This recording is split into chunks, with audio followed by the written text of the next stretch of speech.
Hi, welcome back to the channel. Today's episode, we are going over intermediate Nmap, another try hack me room, and we're gonna pwn this machine together. So if you like the video, please leave a like, and I'd love a comment. Let me know how I'm going. Any feedback is always welcome. What are you learning, and how you going? Yeah, let me know. All right, make sure to start your machine up. Just gonna export the IP into a variable.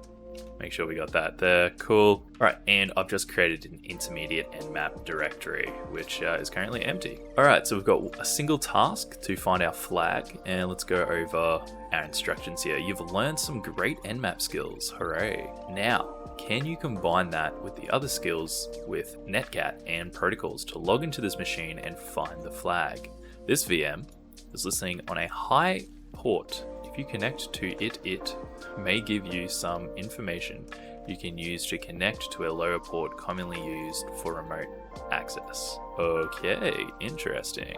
And just some generic stuff. Cool. So yeah, this is great if you've done the Nmap module, which I've gone over, I think the basic one. So link on screen for that walkthrough if you need hand. So let's start with an Nmap scan, okay?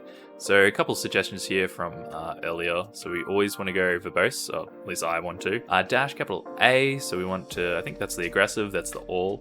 So good idea is to do all ports here. So we have a hint that something's listening on a high port. If we don't scan for all ports, if we just, just scan the IP like so, that'll only do the first 1,000. So we already have a hint that we want to scan everything. So that's our dash P. Usually specifies a port, like just one port or a range of ports. But if we just go dash P dash, that's all of our ports. So we're scanning this and we're outputting to a normal file, and we'll just call nmap.txt. If we run this with sudo, that'll automatically do a sneaky stealth scan. So let's try that one. Actually, no, we'll go without it. We'll see what we get. And we know that the host is up, so we can skip the host discovery with dash capital P N. All right, let's see what we get.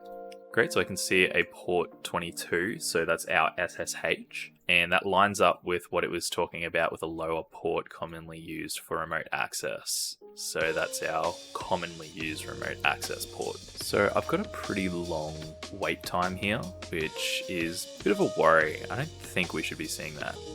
So I'm going to cancel that, and I'm just going to actually remove the all ports and see if we're in the first 1,000. Cool, so I guess I don't understand how Nmap works, because we have 1,000 ports, but it still goes and sees the higher ports. So without using the dash P dash, I guess it isn't scanning aggressively to every port, and instead it's only like finding the ports that are like discovered, and then it tries to use that dash A more on those ports. So, okay, good reminder there. Maybe we don't need the dash P dash. Okay, cool, we've done now. So let's cat out our Nmap file that's all saved to. So I just had to zoom out a little bit. So like we said, 222, and we have another 22222 for SSH. So either we need to get into that one, or that's there just for flag purposes, like from the creator. And then we have 31, or what I see, 1337. So because we ran that dash A, we've got back a response from one of these scripts,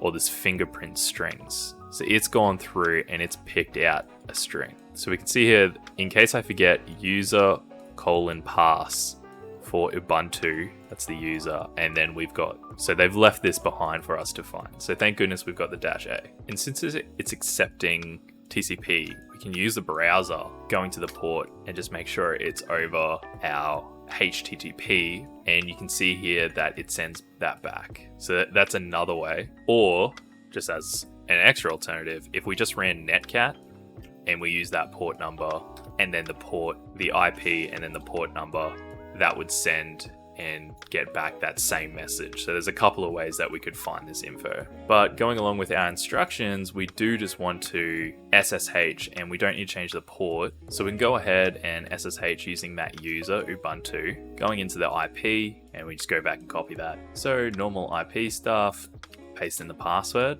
and we've got access. So Ubuntu, random host name. So we're in the home directory currently. So if we look in the home, we do have another user. So let's go have a look in there, and we see a flag. So can we just cat that out? And yeah, we can.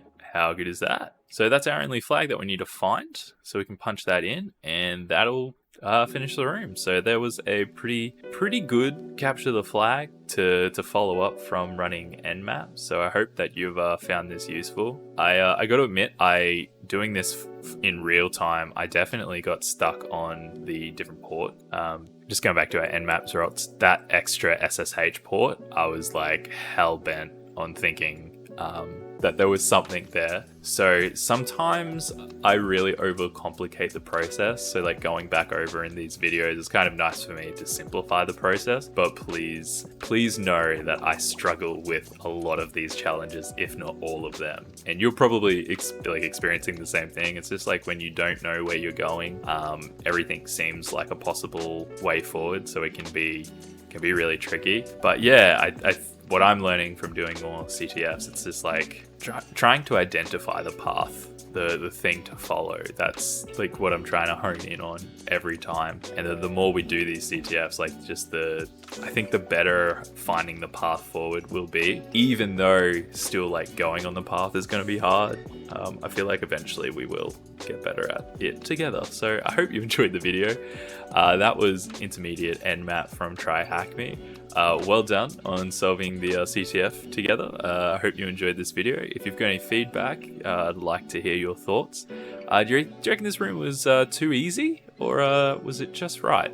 For me, it was just right. I think it was pretty good in my humble opinion. So yeah, leave a like, subscribe, share if you can, and we'll see you in the next one. Bye.